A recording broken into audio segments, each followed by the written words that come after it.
Farm house అనగా తోట బంగళా. కాస్త డబ్బున్న పెద్దోళ్ళు ఊరికి దూరంగా కొనుక్కున్న ఖాళీ జాగాలో ఇష్టమైన మొక్కల్ని పెంచేసి వాటిని చెట్లుగా మార్చి డెవలప్ చేసిన ఒకానొక తోటలో కట్టుకున్న పొదరింటినే తోట బంగళా లేదా ఫామ్ హౌస్ గా పిలుచుకుంటాం. ఇటువంటి తోట బంగళాల్లో పెద్దోళ్లు రెస్ట్ తీసుకుంటూ ఉంటారు. సాధారణంగా వారాంతపు సెలవులైన శని ఆదివారాల్లో అక్కడికి వెళ్లి రోజువారీ జీవితంలోని రణగొణ ధ్వనుల యాంత్రిక జీవనానికి దూరంగా ప్రశాంతంగా గడిపేసి తిరిగి సోమవారానికి నగరాలు పట్టణాల్లోని తమ తమ ఇళ్లకు చేరుకుంటారు. ఇంతకీ ఈ ఫామ్ హౌస్ అనబడే తోట బంగళాల గురించి ఇంతటి ఉపోద్ఘాతం దేనికని మీరు అడగవచ్చు. రండి ఒక లుక్కేద్దాం.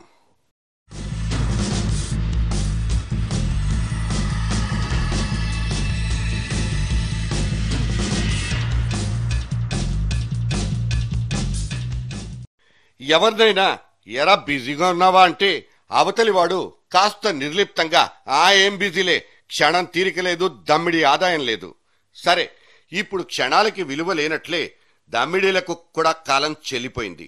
కానీ అన్న కేసీఆర్ విషయానికొస్తే ఆయనకున్నదంతా టైమే. మరి టైమ్ ఈజ్ మనీ అంటారుగా. ఆయనకున్నంత అమూల్యమైన సమయాన్ని ఆయన ఏ విధంగా ఎన్కాష్ చేసుకుంటున్నారన్నది ప్రస్తుత చర్చనీయాంశం. ఆయనకి ఏమాత్రం సమయం దొరికినా చాలు, క్షణం ఆలస్యం చేయకుండా ఫామ్ హౌస్ కి వెళ్లిపోతారు. ఎందుకు, ఏమిటి, ఎలా అంటూ జర్నలిస్ట్ ప్రశ్నలు అడగకుండా ఉంటే చాలు, సమాధానాలు వాటికవే బోలెడన్ని మనకు దొరుకుతాయి. ఇంతకీ ఈ చంద్రుల వారు ఫామ్ హౌస్ లో ఏం చేస్తున్నట్లు? ఇదిగో ఈ దృశ్యాలు చూస్తే మీకే అర్థమవుతుంది.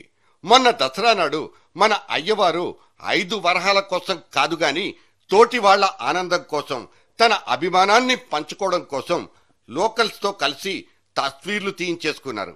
ఇదిగో ఆ ముచ్చటలోని ముద్దైన ఫోటో ఇదే.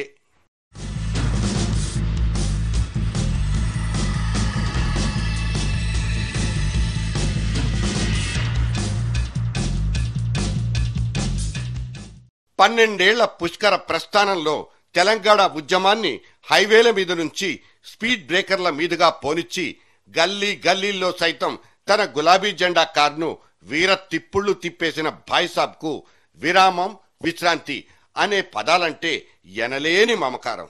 ఏమాత్రం అవకాశం చిక్కినా ఆయన విరామం ప్రకటించేస్తారు. ఇంకేమాత్రం మనసు కష్టపెట్టుకున్నా ఆయన విశ్రాంతికే ప్రాధాన్యతనిస్తారు. ఇంకో మాట, సోదర సమానులైన ఇతర ఉద్యమ సంఘాల వాళ్ల మీద కాస్త కినుక వహించిన ఫామ్ హౌస్ లో తన కునుకుకే ప్రాధాన్యతనిస్తారు అయ్యగారు.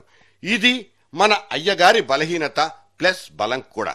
ఇప్పటికే అయ్యగారి ఫామ్ హౌస్ రెస్ట్ థియరీని అపార్థం చేసేసుకున్న కొన్ని సీమాంధ్ర నోళ్లు వెటకారాల్ని మొదలు పెట్టాయి. కేసీఆర్ ఏదో అంతు తెలియని వ్యాధితో బాధపడిపోతున్నారని, సోనియా గాంధీలా ఆ విషయాన్ని గోప్యంగా ఉంచుతున్నారని రకరకాల వ్యాఖ్యానాలు చేస్తున్నారు. అంతేకాదు, వాళ్లకు చెందిన కొన్ని వెబ్సైట్లలో సైతం కొన్ని క్వశ్చన్ మార్క్ కథనాలతో ఈ వ్యవహారానికి రెక్కలు తొడగడం, వాళ్ల పైశాచికానందానికి ఆనవాళ్లుగా సరిపెట్టుకుని ఊరుకుందాం. అయితే కేసీఆర్ పూర్తిగా ఆరోగ్యంగా ఉన్నారని, ఆయనకి ఎటువంటి రుగ్మతలు లేవని తెరాస తమ్ముళ్లు పదే పదే చెప్పుకోవాల్సిన అగత్యాన్ని సృష్టిస్తున్న ఇటువంటి సొల్లు కథనాల్ని పూర్తిగా వ్యతిరేకించాల్సిందే. నిజానికి కేసీఆర్ అంతరంగం చాలా లోతైంది. పైగా బోలెడు నీళ్లున్న బావిలాంటిది ఆయన అంతరంగం కూడా. తోడిన కొద్దీ నీళ్లన్నట్లు ఈ బావిలో నుంచి నీళ్లు పైకొచ్చి కేసీఆర్ అంతరంగం ఆవిష్కృతం అయినప్పుడల్లా బోలెడన్ని ఐడియాలు పుట్టలు పుట్టలుగా బయటకొచ్చేస్తాయి. ఒక ఐడియానే జీవితాన్ని మార్చేస్తుందనుకుంటే 4 కోట్ల మంది తెలంగాణ ప్రజల జీవితాల్ని మార్చేయడానికి ఇంకెన్నెన్ని ఐడియాలు కావాలి?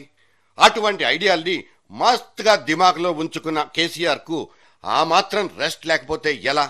పైగా ఇప్పుడు ఆయన కంచుకోటలో పాగా వేసుకుని మరీ తిరుగుతున్న ఇంకో చంద్రుడు పట్టపగ్గాలు లేకుండా రెచ్చిపోవడాన్ని చూసి ఆయన తన మనసు ఉద్రేక పడిపోకుండా నియంత్రించుకోవాల్సిన అవసరం లేదంటారా? అందుకే రెస్ట్ కావాలంటాం.